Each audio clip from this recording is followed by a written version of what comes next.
So hello guys, welcome again to our class that is Moisture Physics. So today we are going to discuss our some next very important question from 6th to 10th. Question number 1 to 5 हमने discuss कर लिए थे। आज वाले question बहुत ही important question है, बहुत ही अच्छे क्वेश्चन है। देखेंगे क्वेश्चन नंबर 6 से क्या बोल रहे हैं इसमें, two particles with charges plus Q and plus 4 Q R at distance L apart, A third charge is place so that the entire system is in equilibrium. यहाँ पे ये जो वर्ड बोला इसने, यही इसका बहुत इंपॉर्टेंस है।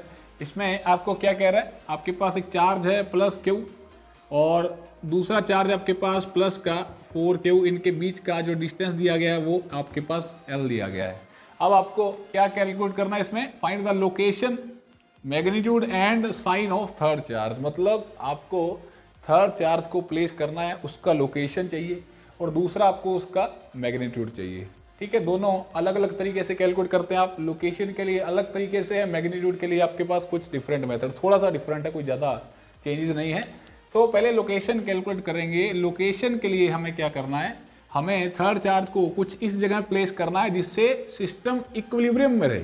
इक्विलिब्रियम का मतलब क्या होता है कि जो ये चार्ज, ये वाला जो चार्ज है जो आप यहाँ पे रखेंगे, मान लेते मैंने यहाँ पे माइनस का क्यू चार्ज रख लिया, अब यहाँ पे रखा है मैंने, थोड़ा इसके पास रखा और इधर से थोड़ा दूरी पे रखा है। क्यों रखा है, देखो देखो इसका मैग्नीट्यूड ज़्यादा है तो ये इसको अपनी तरफ अट्रैक्ट करेगा। ठीक है, ज़्यादा मैग्नीट्यूड है, ज़्यादा फोर्स लगाएगा इसके ऊपर, इसीलिए हमने इससे थोड़ा दूर कर दिया। और ये वाला चार्ज, इसका मैग्नीट्यूड कम है तो ये इसके ऊपर इधर की तरफ फोर्स लगाएगा ताकि सिस्टम जो है वो इक्विलिब्रियम में रहे, इसीलिए हमने थोड़ा इसको दूरी पे रखा है। आपको भी ऐसा ही करना है। और याद रखें, चार्ज यहाँ पे साइन जो है माइनस क्यू का आ रहा है। क्यों, क्योंकि ये इधर की तरफ अट्रैक्ट होगा और इसकी वजह से ये इधर की तरफ अट्रैक्ट होगा ताकि सिस्टम इक्विलिब्रियम में रहे। समझ आ गया होगा। तो ये लोकेशन के लिए है। लोकेशन के लिए आपके पास एल डिस्टेंस हो गया, हमने मान लीजिए यहाँ पे इसको एक्स पे रखा है तो ये कितना हो गया आपके पास, ये हो गया एल माइनस एक्स। क्लियर है। अब कुछ नहीं करना, जब भी इक्विलिब्रियम बोलेगा तो दो फोर्सेस को आपको इक्वेट कर देना है, F1 इक्वल टू F2। बस याद रखें simply, F1 equal to F2 हो गया यहाँ पे। अब आप F1 इसके लिए निकाल लें, इसके लिए F2 निकाल लें। सो F1 का फॉर्मूला क्या हो गया, Q1 Q2 divided by R square Q into Q over X का स्क्वायर हो गया, that is equal to K। यहाँ पे आपके पास कितना है, Q है multiply 4Q over L minus X का स्क्वायर। क्लियर है। ये K से K कैंसिल हो गया और आपके पास Q से Q कैंसिल हो गया और ये Q से ये Q कैंसिल हो गया। आपके पास आ गया 1 by X square is equal to 4 over L minus X का स्क्वायर हो गया। बड़ा इजी है। देखो अब इसको सॉल्व करो तो ध्यान से देखेंगे, इसके ऊपर आपके पास होल स्क्वायर बन रहा है इसका, तो मतलब मैं इसको ऐसे लिख सकता हूँ डायरेक्टली। ये मेरे पास यहाँ पे आ जाएगा 1 by X is equal to 2 over L minus X. सही लिखा है भाई। इसका स्क्वायर करेंगे, 2 का स्क्वायर 4 ही रहता है। ठीक है, इसका भी स्क्वायर था, इसका भी स्क्वायर था, तो हमने डायरेक्टली इसको इस तरीके से लिख सकते हैं। सो यहाँ पे आ जाएगा L minus X is equal to 2x आ जाएगा और यहाँ पे L is equal to 3x हो गया। मतलब आपके पास वैल्यू निकल के आ गया यहाँ से x is equal to L by 3। मतलब आप वो चार्ज जो Q है उसको कहाँ पे रखेंगे, L बाई 3 के ऊपर रखेंगे। पूरा डिस्टेंस L है तो वहाँ पे आप L बाई 3 के ऊपर डिस्टेंस पे रखेंगे जिससे सिस्टम इक्विलिब्रियम में रहेगा। ये हो गया आपके पास लोकेशन के लिए। अब आप कैसे, अब आप मैग्नीट्यूड के लिए क्या करेंगे, देखो मैग्नीट्यूड के लिए आपको क्या करना है, अब आपने चार्ज रख लिया। ठीक है, अब आपको मैग्नीट्यूड के लिए यहाँ पे कोई भी एक चार्ज ले लेना है। कोई भी चार्ज पकड़ लो, चाहे ये वाला ले लो चाहे ये वाला ले लो, जो दो आपने पहले गिवन चार्जेस है उनमें से कोई भी एक चार्ज ले लो, उसके ऊपर बाकी दो चार्जेस की वजह से फोर्स लगाते हुए उसको इक्वेट कर दो। यही प्रोसेस है, यही तरीका है इसको सोल्व करने का। इजी है, याद रखेंगे। ठीक है, लोकेशन के लिए दोनों फोर्सेस को इक्वेट करना है, ये वाली फोर्स और ये वाली force.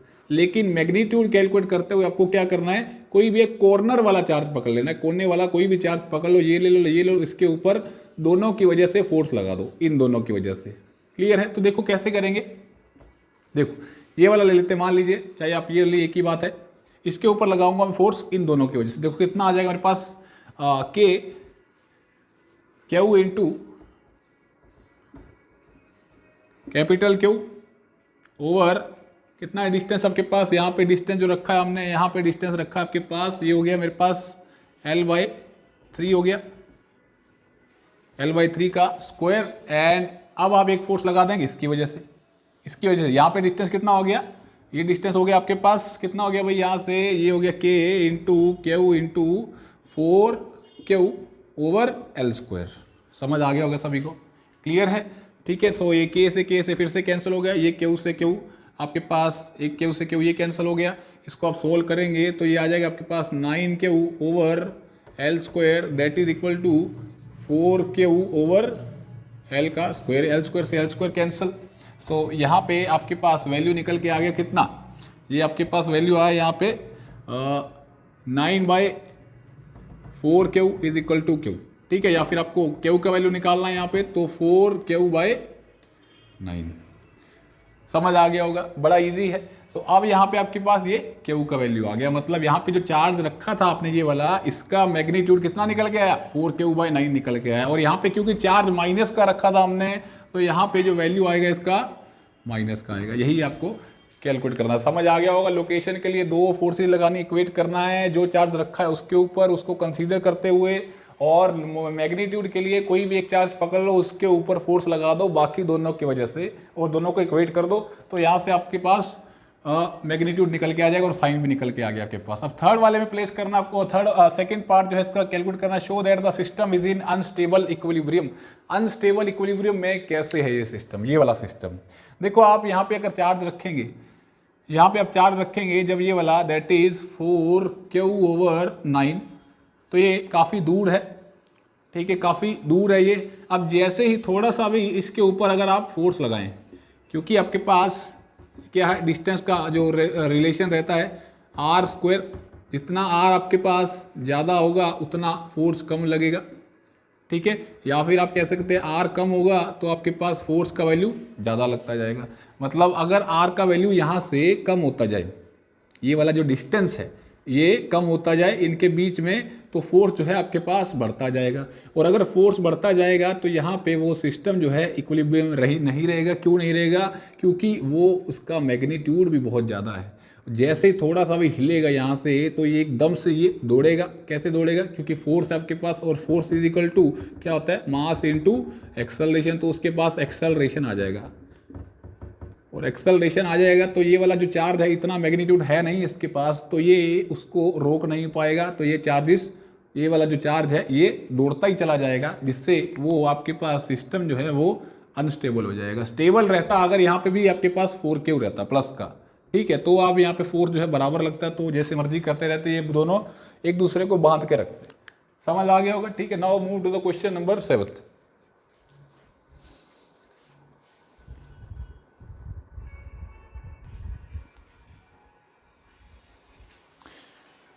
So now move to the question number 7 देखेंगे।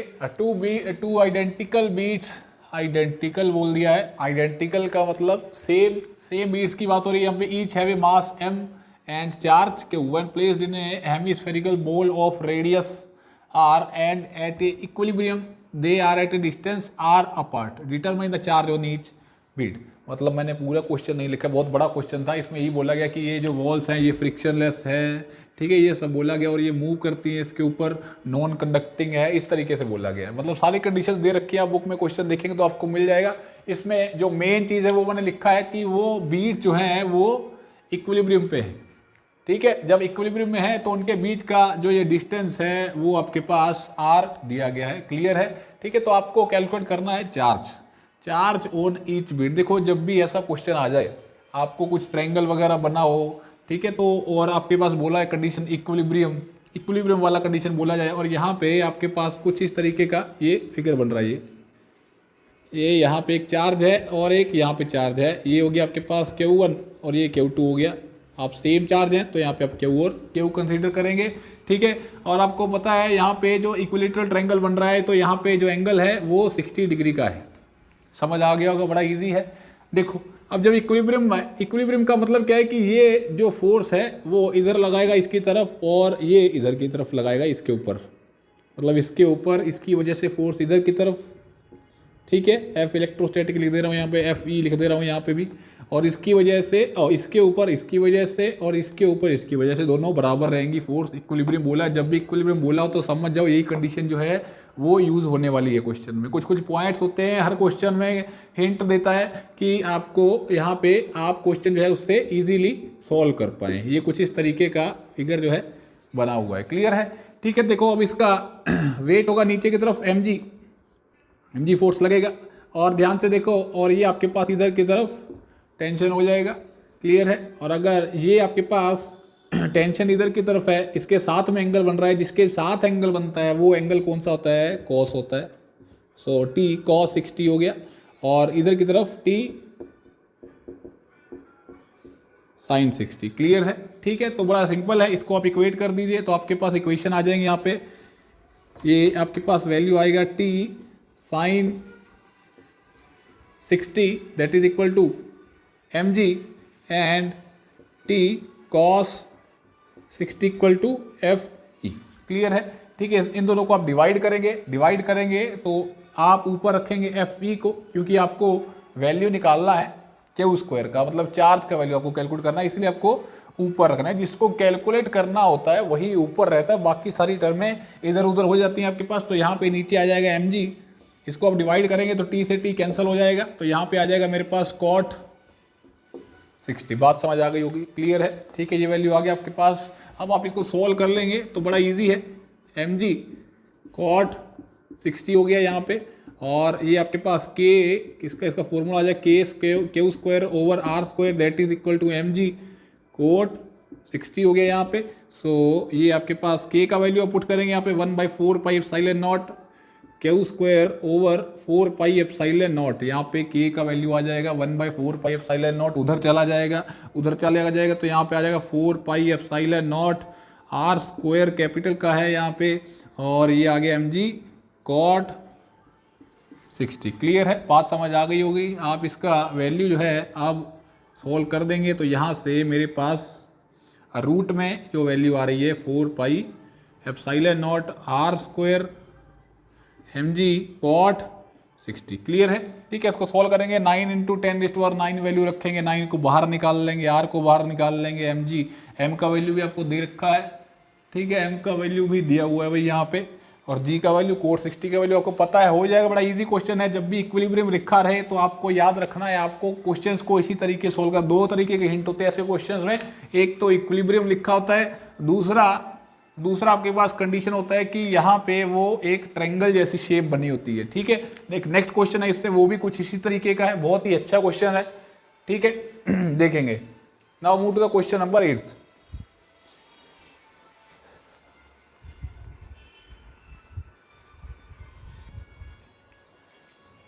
सो now move to the question number 8 देखेंगे, बहुत ही इंपॉर्टेंट क्वेश्चन है। देखो समझना होगा थोड़ा सा इसको। इसमें आपके पास क्या बोल रहे हैं, 3 identical balls each of mass 0.1 gram suspended at 1 point on silk thread having a length equal to L equal to 20 centimetre. What charges should be imparted to the balls for each thread to form an angle of alpha is equal to 30 degree with the vertical. ये थोड़ा सा imagine करना होगा आपको इस वाले question में।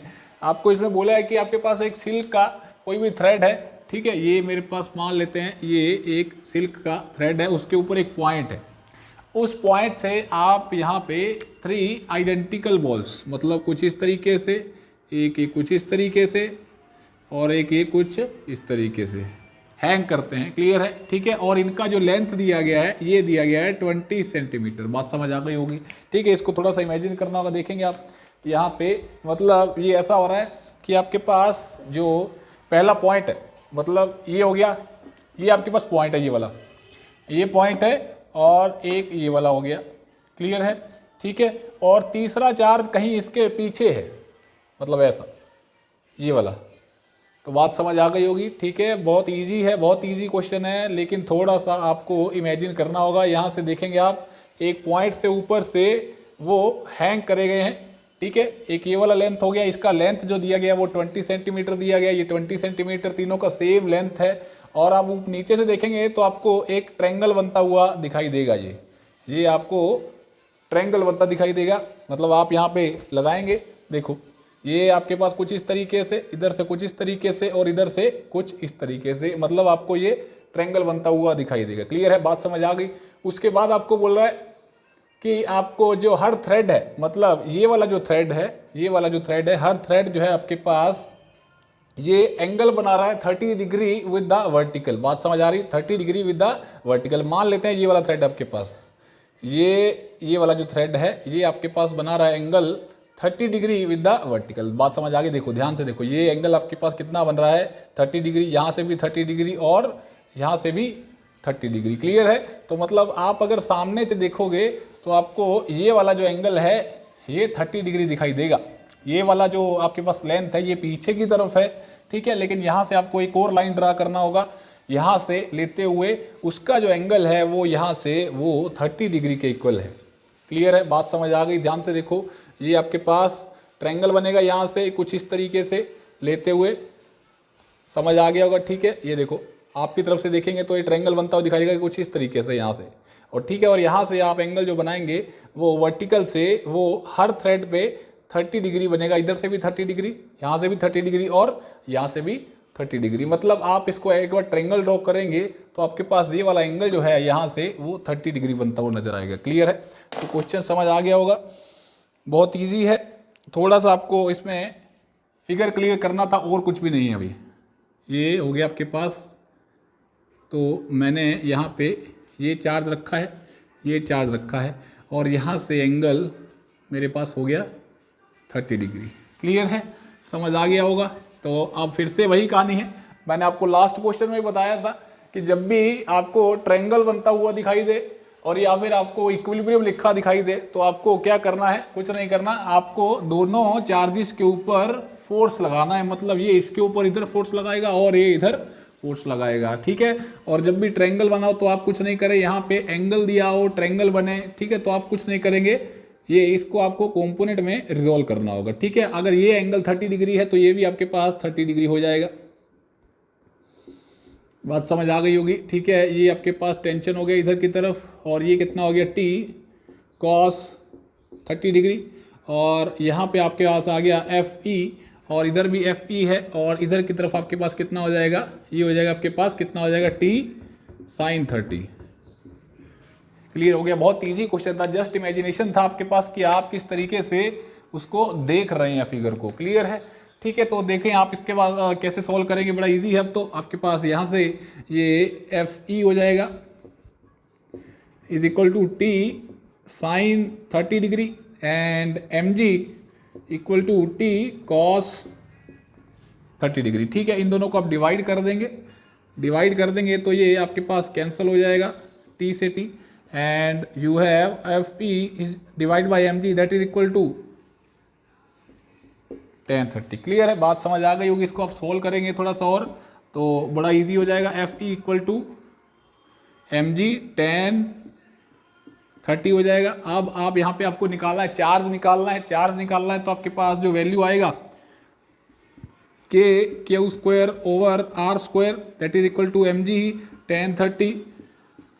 देखो भाई बहुत इजी कर दिया मैंने क्वेश्चन, इससे ज़्यादा इजी आपको नहीं समझा सकता कोई। देखो यहाँ पे बहुत मैंने इमेजिनेशन करवाया आपको किस तरीके से आप चार्जेस को इम्पार्ट करेंगे यहाँ पे। तो यहाँ पे आ जाएगा आपके पास r स्क्वायर mg, और यहाँ पे आपके पास k का वैल्यू क्या होगा 4 pi epsilon not, 1/4 pi epsilon not रहता है, उधर जाके मल्टीप्लाई हो जाएगा।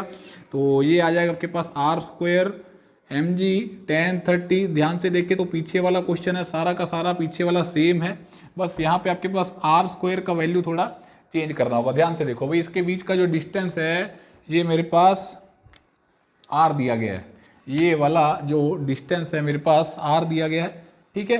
अब देखो निकाल लेंगे आप डिस्टेंस यहाँ से। सो ये डिस्टेंस देखो आप कैसे निकालेंगे, ये आपके पास ये ट्रायंगल दिया है कुछ इस तरीके से, मतलब ये वाला ट्रायंगल दे रखा है, ये ट्रायंगल है मेरे पास 30 डिग्री का। क्लियर है, ये मेरे पास L पड़ा है यहाँ पे, इसका लेंथ दिया गया 20 सेंटीमीटर, और ये डिस्टेंस कितना हो गया यहाँ से r/2 हो गया। क्लियर है, ये बेस आपके पास ये परपेंडिकुलर है, सो परपेंडिकुलर ओवर हाइपोटेन्यूज हो जाएगा यहाँ से, तो मतलब sin 30 is equal to perpendicular over hypotenuse मतलब 2L। क्लियर है, समझ आ गया होगा यहाँ से। तो r का वैल्यू कितना आ गया भाई, r का वैल्यू कितना आया 2l sin 30। तो ये मेरे पास इसका वैल्यू आया, मतलब यहाँ से आप वैल्यू उठा के यहाँ पे रखेंगे तो यहाँ पे हो जाएगा मेरे पास Q square equal to 4 pi epsilon naught multiply कितना हो गया 4, यहाँ पे कितना था आपके पास, ये हो गया 4l स्क्वायर साइन 30 का स्क्वायर हो जाएगा, यहाँ पे साइन 30 का स्क्वायर हो जाएगा mg tan 30। क्लियर है, बात समझ आ गई होगी, बड़ा इजी हो गया अब तो भाई। आप स्क्वायर खोलेंगे 4 पाई एप्सिलॉन का 9 इंटू 10 9 वैल्यू पुट करेंगे, 4 का दिया एल का वैल्यू दिया है 20 सेंटीमीटर, कन्वर्ट कर लेंगे 0.2 हो जाएगा, साइन 31/2 हो जाएगा, 4 हो जाएगा, एम का वैल्यू दे रखा आपके पास 0.1 दिया है, जी का वैल्यू पुट करेंगे, tan 30 का वैल्यू पुट करेंगे और आंसर लेके आएंगे। बात समझ आ गई, बहुत ईजी कर दिया भाई। कमेंट्स में लिख के बताएं क्वेश्चन हो रहा है नहीं हो रहा, सॉल्व हो रहा है नहीं हो रहा, भाई सही करा या नहीं करा, खुद से बताएं, इमेजिनेशन करके समझ आया या नहीं आया, प्लीज जरूर बताएं। ठीक है, so now move to the question number 9।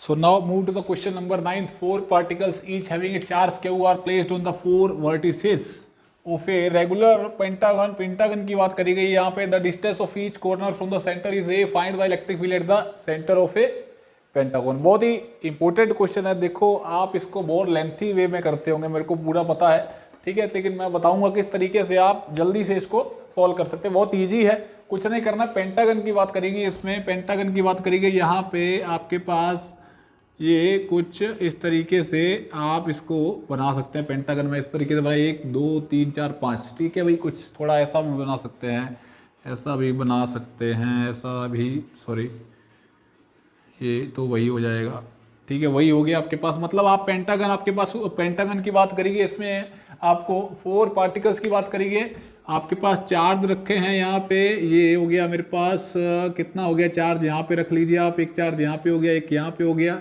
1 2 3 और 1 4।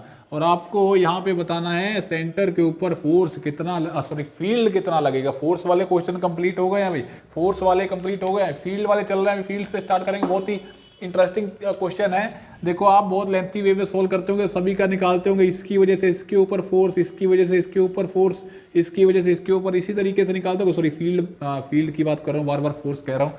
फील्ड आप हर चार्जेस की वजह से यहाँ पे निकालेंगे, बहुत लेंथी हो जाएगा, आपको बताता हूँ, बहुत ईजी है। ध्यान से देखो, आपने ये वाला क्वेश्चन करा होगा, सभी ने करा होगा ये वाला क्वेश्चन, आपने ये क्वेश्चन करा होगा ट्रायंगल वाला, जिसमें आप यहाँ पे फोर्स फील्ड निकालते थे, ठीक है। फील्ड निकाल लो चाहे फोर्स लगा लो आप यहाँ पे, तो ये वाला जो वैल्यू यहाँ पे चार्ज क्यू था, यहाँ पे चार्ज क्यू था और यहाँ पे भी चार्ज क्यू था, ठीक है। याद आया नहीं आया, ठीक है। इसके ऊपर इसकी वजह से फील्ड इधर की तरफ, इसके ऊपर इसकी वजह इधर की तरफ फील्ड हो जाएगा यहाँ से, ठीक है। और यहाँ से आपके पास जो नेट फील्ड आएगा वो आपके पास इधर इधर मान लेता हूँ E1 हो गया, ये E2 हो गया और ये E नेट हो गया। क्लियर है, इन दोनों का नेट फील्ड इधर निकल के आया और इसकी वजह से इसके ऊपर इधर की तरफ फील्ड। अब ध्यान से देखो, याद करो, इसके ऊपर अगर आपने क्वेश्चन करा है तो हमारे पास ये वाला फील्ड और ये वाला फील्ड कैंसिल हो जाता था और जो नेट फील्ड आता था आपके पास, मतलब इस तीनों चार्जेस की वजह से इसके ऊपर बीच में जो फील्ड आता था वो 0 के इक्वल आता था।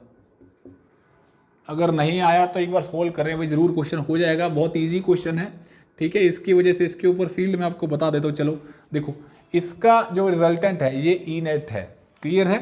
और ई नेट का जो फॉर्मूला रहता है वो आपके पास रहता है E1 का स्क्वायर प्लस E2 का square plus 2E1 E2 cos theta.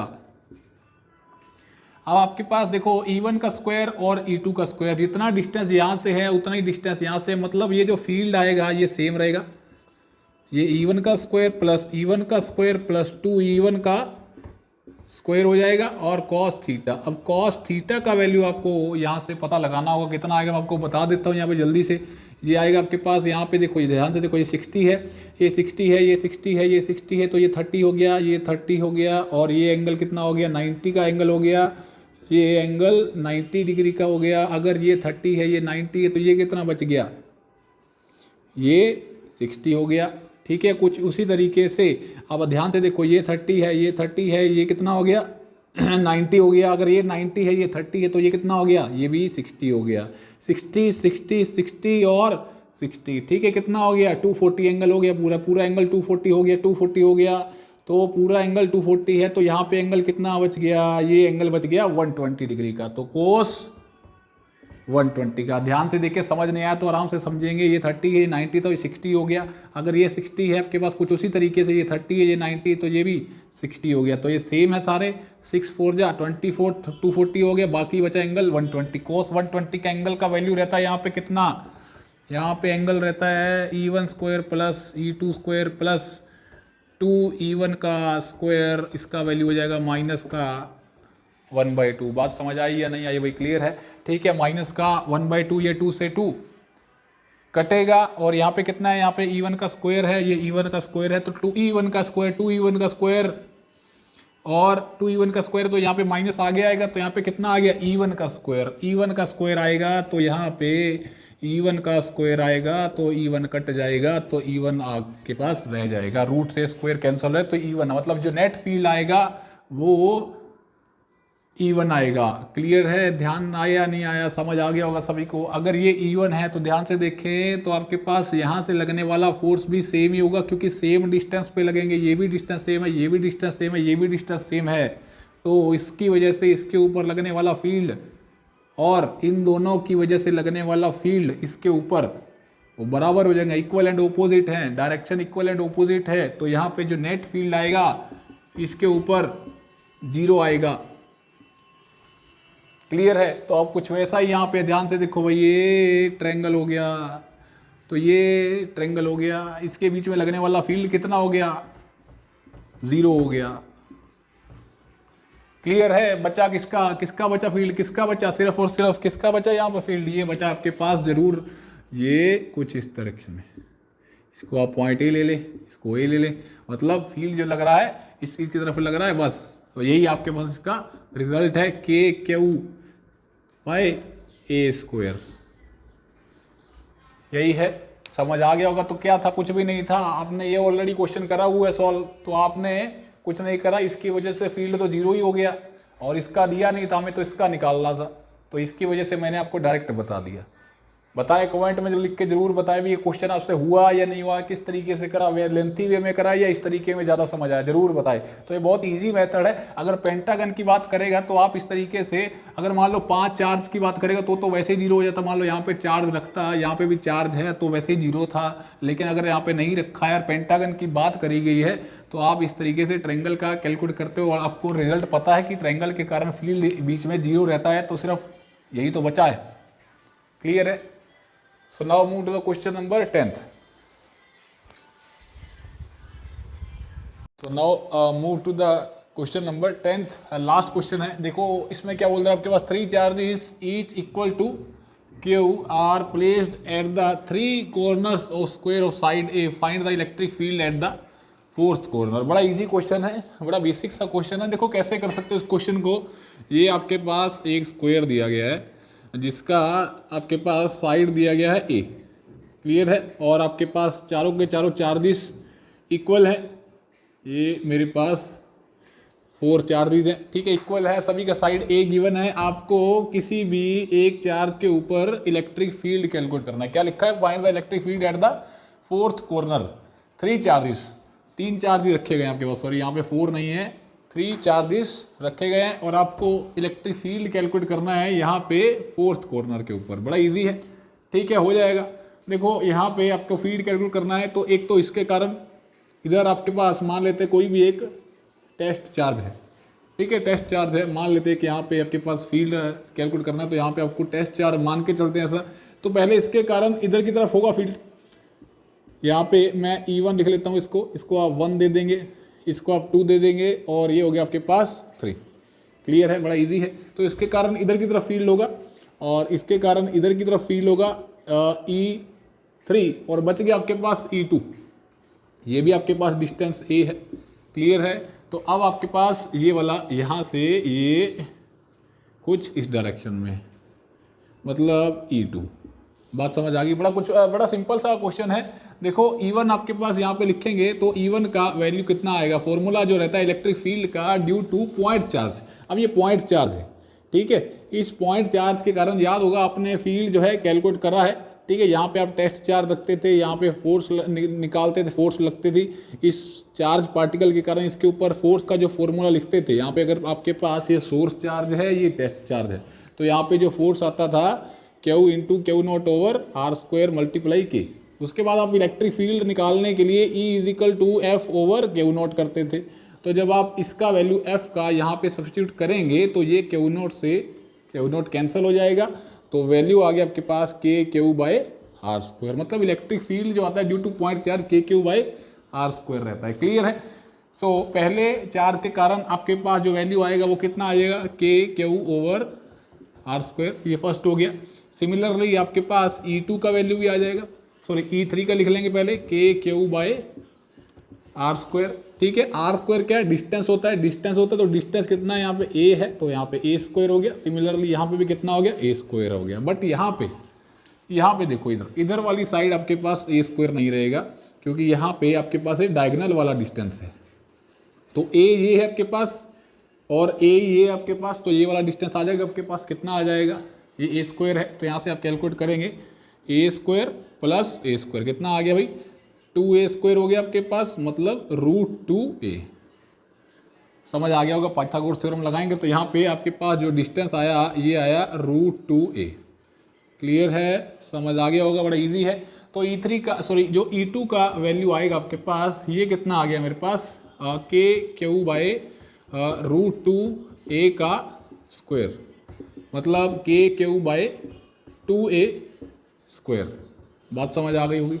तो ये E3 आ गया आपके पास, बड़ा सिंपल है, ठीक है। तो यहाँ पे इलेक्ट्रिक फील्ड कैलकुलेट, अब ध्यान से देखो, उसके बाद देखो एक तो आपके पास इलेक्ट्रिक फील्ड ये वाला आ गया, मतलब E2 आ गया, ये भी इस डायरेक्शन में है। बट यहाँ पे आपके पास ये भी E1 और E3 भी पड़ा है, तो यहाँ पे आपके पास इसका एक और नेट इलेक्ट्रिक फील्ड भी तो निकल के आएगा, आएगा नहीं आएगा भाई, ये तो आपके पास मान लो नहीं है, पहले आपके पास E2 वाला मान लो नहीं है, तो अकेला E1 और E3 अगर है तो ये तो दो डायरेक्शन हो गई। इलेक्ट्रिक फील्ड की दो डायरेक्शन आपके पास पॉसिबल ही नहीं है। आप प्रॉपर्टीज में ऐसा पढ़ते हैं तो आपको कोई एक नेट इलेक्ट्रिक फील्ड निकालना पड़ेगा, तो जो नेट इलेक्ट्रिक फील्ड निकल के आएगा वो भी इस डायरेक्शन में होगा। मतलब टोटल इलेक्ट्रिक फील्ड जो आएगा इस पॉइंट के ऊपर वो आपके पास आएगा, कितना आएगा, that is E net equal to, एक तो इन दोनों का नेट हो गया, चलो मैं यहाँ पे सीधा E डैश लिख देता हूँ। E डैश का जो वैल्यू आएगा वो कितना आएगा, E नेट प्लस, नहीं आप इसको जो है ई नेट लिखो, ये हो गया मेरे पास ई नेट बराबर में ई डैश क्या है, इन दोनों के बीच का नेट वाला वैल्यू, ई डैश हो गया प्लस E2 हो गया। क्लियर है, बात समझ आ गई होगी। सो ई डैश का वैल्यू कितना है, ई डैश का वैल्यू जो है आपके पास ये आ रहा है, मतलब इन दोनों का नेट वैल्यू निकालना पड़ेगा आपको। अब नेट वैल्यू निकालने के लिए देखो ई डैश का नेट वैल्यू, मतलब ई डैश का जो वैल्यू है कितना आएगा, ध्यान से देखो भाई। इसके लिए आप जो है वैल्यू लगाएंगे, रिजल्टेंट फॉर्मूला जो रहता है वो क्या रहता है आपके पास, E1 का स्क्वायर प्लस E3 का square plus 2E1 E3 cos theta. बात समझ आ गई, बड़ा इजी है, बड़ा इजी है भाई, बहुत इजी है। तो यहाँ पे आपके पास जो वैल्यू आएगा, यहाँ पे थीटा कितना हो गया, 90 डिग्री हो गया। यहाँ पे इन दोनों के बीच का एंगल 90 डिग्री है, तो ये टर्म आपके पास ऑलरेडी 0 हो गया, कैंसिल हो गया। तो बचा आपके पास ये E1 का स्क्वायर प्लस E3 का स्क्वायर, और यहाँ पे ये दोनों भी सेम है क्योंकि इसका डिस्टेंस भी सेम है, इसका डिस्टेंस भी सेम है, तो यहाँ पे कितना हो जाएगा, ट्वाइस ऑफ E1 का स्क्वायर हो जाएगा। और ये रूट क्या, इसका स्क्वायर जो है वो रूट से कैंसिल हो जाएगा। आपके पास जो वैल्यू आएगा √2E1 आ जाएगा। क्लियर है। तो यहाँ पे इसका जो वैल्यू निकल के आया आपके पास, मतलब ई नेट का जो वैल्यू निकल के आएगा ये आ जाएगा √2E1 प्लस E2। क्लियर है, बात समझ आ गई होगी। E1 का वैल्यू आपके पास पड़ा है, यही है E1 का, ये E3 का, एक ही बात है, दोनों सेम है। तो यहाँ पे जो वैल्यू आएगा ये आएगा √2k square over a square, k over a square plus plus plus plus कितना, E2 का, ये E2 का पड़ा आपके पास कितना आ गया, k over 2a square. Clear है, बड़ा इजी है। तो यहाँ पे आप इसको कॉमन निकाल लेंगे तो आपके पास ये आ जाएगा k ओवर ए स्क्वायर बाहर आ जाएगा, तो आंसर आया आपके पास √2 + 1/2। यही इसका आपके पास एग्जैक्ट आंसर है। बात समझ आ गई होगी। एक और आपको ट्रिक बता दे रहा हूँ यहाँ पे, जब भी एंगल 90 डिग्री बनेगा, जब भी एंगल 90 डिग्री बनेगा, कहीं भी स्क्वायर में बन रहा है, वैसे तो स्क्वायर में 90 डिग्री बनता है जनरली एंगल, तो वहाँ पे जो ई नेट का वैल्यू बिना सोचे समझे आपको क्या यूज़ करना है, ई नेट का वैल्यू बिना सोचे समझे √2e यूज़ करना है।